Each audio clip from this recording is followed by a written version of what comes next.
नमस्ते बच्चों, कैसे हो तुम सब। आशा करती हूँ तुम सब अच्छे से होगे। तो चलो आज हम एक नया अध्याय शुरू करते हैं जो तुम्हारे हिंदी पाठ्य पुस्तक पल्लव भाग 2 से है और इस पाठ का नाम है हार की जीत। बच्चों, हार की जीत एक कहानी है, एक ऐसी कहानी जिसमें किसी का हृदय परिवर्तन होता है। इसमें दो पात्र हैं, एक डाकू है और एक संत है। संत तुम्हें पता है ना, साधु होते हैं ना, सन्यासी होते हैं।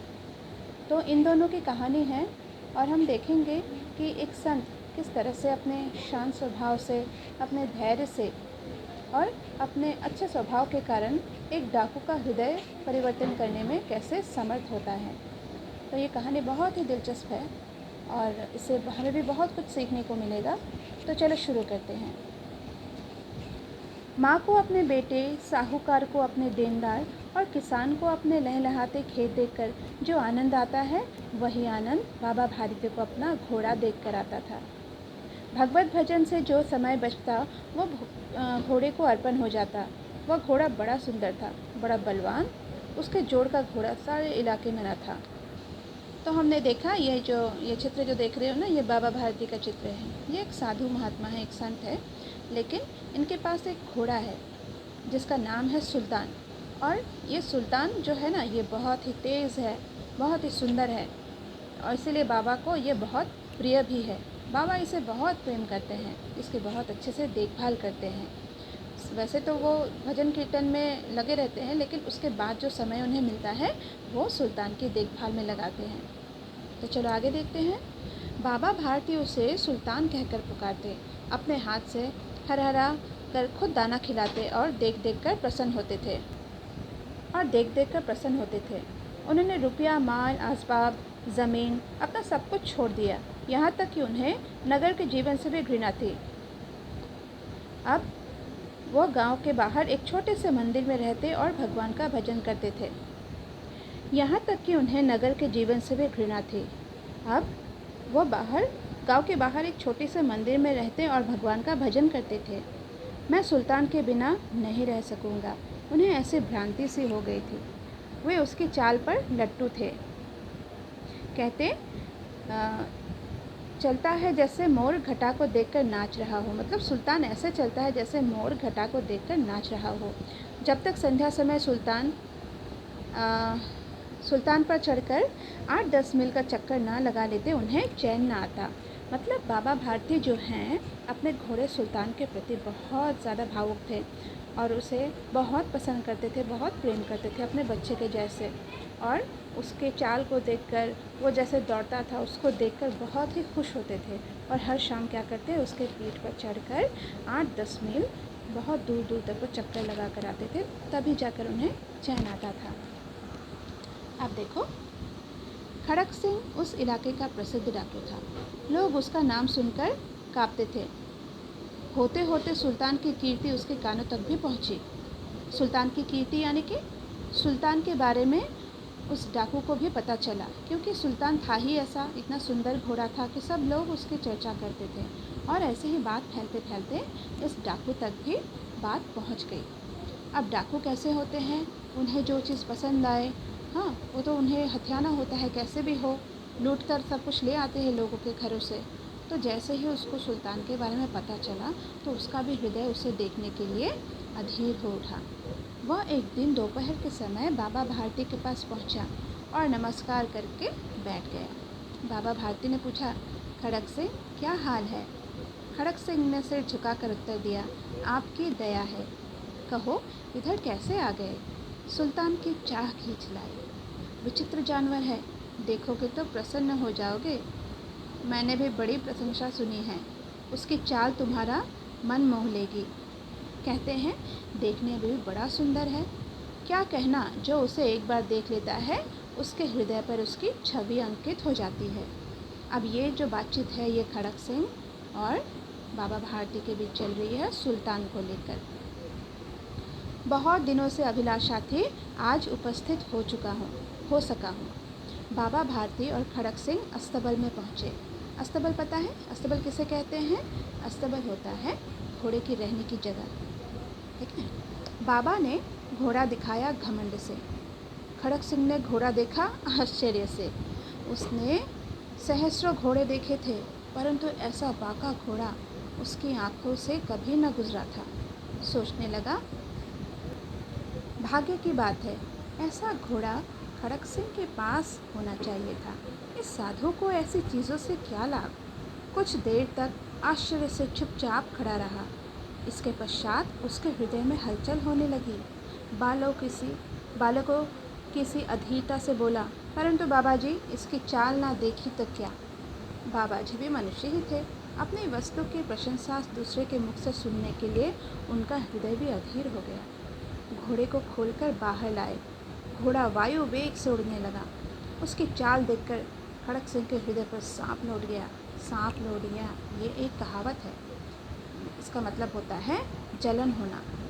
ठीक है, तो उसके हृदय में सांप लौट गया, मतलब खड़क सिंह को ऐसा घोड़ा देखकर एकदम जलन होने लगी कि यह घोड़ा उसके पास क्यों नहीं है, ये इस साधु के पास क्यों है। वह डाकू था और जो वस्तु उसे पसंद आ जाए उस पर वह अपना अधिकार समझता था। उसके पास बाहुबल था और आदमी थे। जाते जाते उसने कहा, बाबा जी, मैं यह घोड़ा आपके पास ना रहने दूंगा। मतलब उसने जाते जाते बाबा भारती को ये चेतावनी दे दी कि यह घोड़ा वो हथिया लेगा, चाहे कैसे भी हो। बाबा भारती डर गए।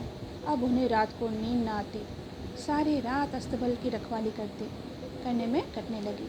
प्रतिक्षण खड़क सिंह का भय लगा रहता, परंतु कई मास बीत गए और वह न आया। यहाँ तक कि बाबा भारती कुछ लापरवाह हो गए और इस भय को स्वप्न के भय की भांति मिथ्या समझने लगे। मतलब बाबा भारती तो पहले कुछ दिन तक डर के मारे उसकी रखवाली करते रहे अस्तबल की, लेकिन जैसे ही उन्होंने देखा कि वो खड़क सिंह बहुत दिनों तक आया ही नहीं, तो उन्हें लगा ये शायद कोई मिथ्या भ्रम है उनका, तो वो भी थोड़ा लापरवाह हो गए।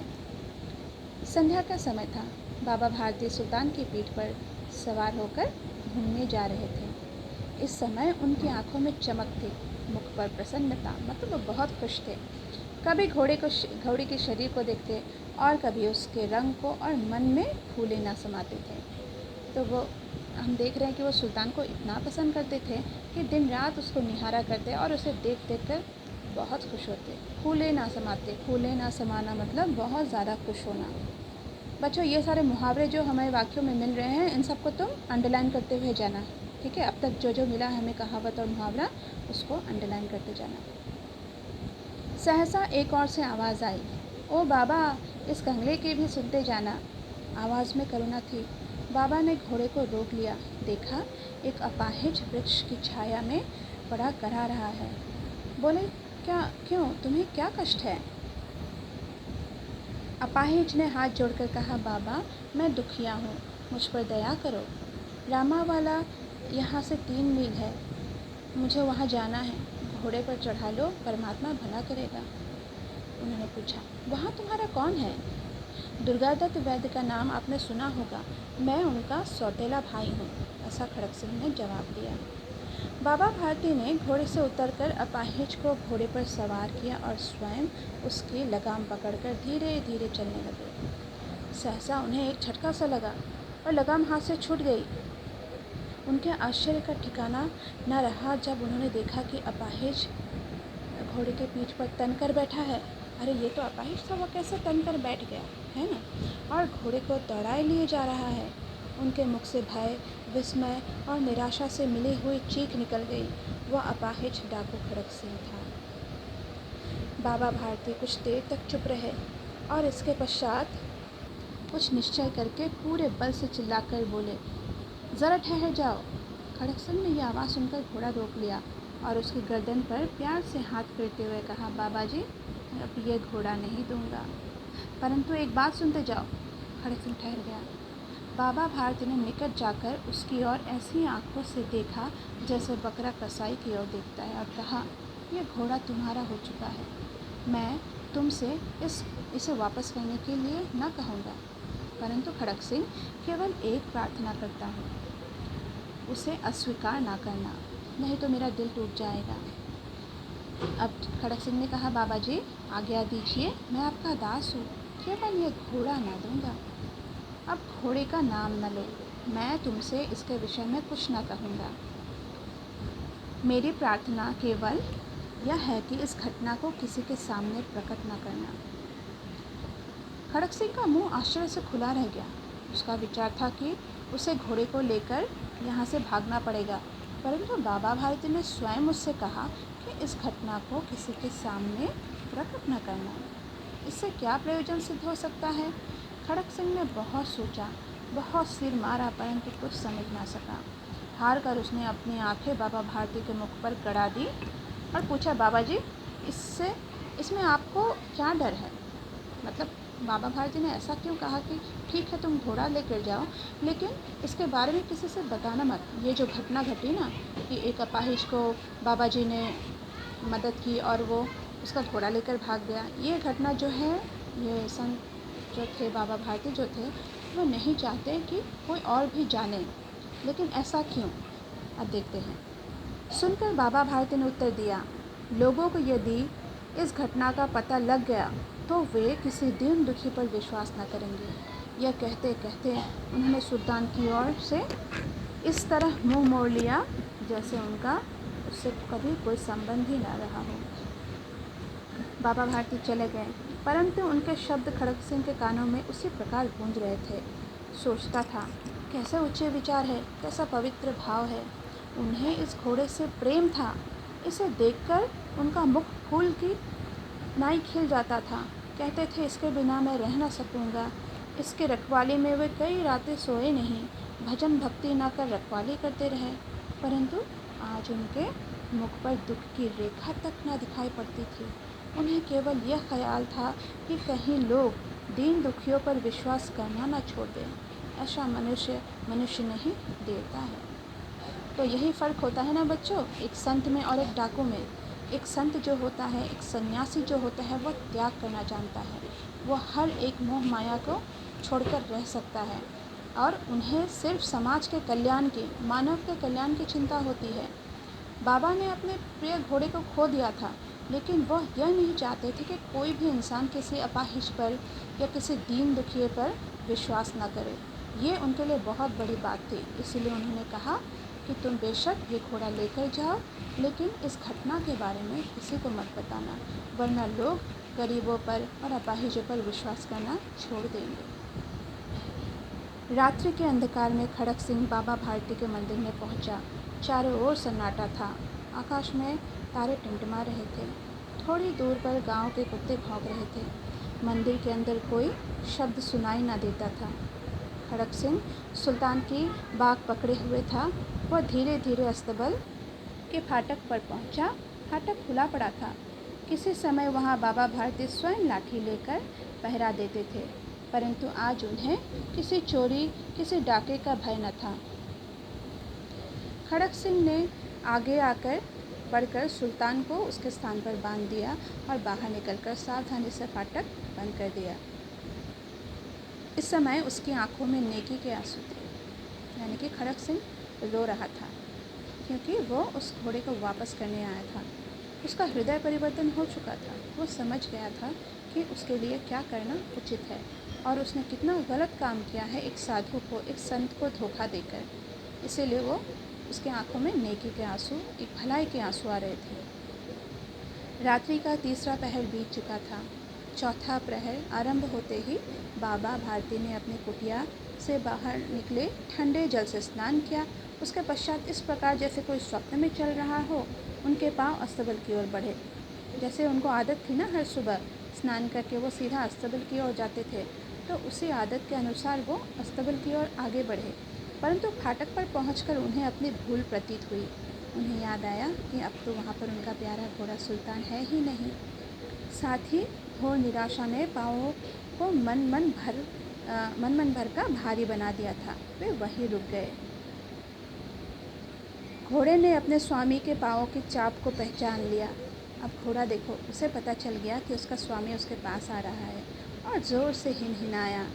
अब बाबा भारती आश्चर्य और प्रसन्नता से दौड़ते हुए अंदर घुसे और अपने प्यारे घोड़े को के गले से लिपटकर इस प्रकार रोने लगे मानो कोई पिता बहुत दिन से बिछड़े हुए पुत्र से मिल रहा हो। बार बार उसकी पीठ पर हाथ फेरते, बार बार उसके मुंह पर थपकियाँ देते फिर वो संतोष से बोले, अब कोई दीन दुखियों की सहायता से मुँह ना मोड़ेगा। तो बच्चों, इस कहानी के लेखक है सुदर्शन, और यहाँ पर हम लोगों ने सीखा कि कभी भी किसी को धोखा नहीं देना चाहिए, वरना लोगों के ऊपर से विश्वास उठ जाएगा। और यहाँ पर एक साधु के शांत स्वभाव की वजह से, उनके धैर्य की वजह से एक डाकू का भी हृदय परिवर्तन हो गया। तो उम्मीद है तुमको ये कहानी पसंद आई होगी। इस पाठ का अच्छे से अध्ययन करो और इसे समझने का प्रयास करो। धन्यवाद।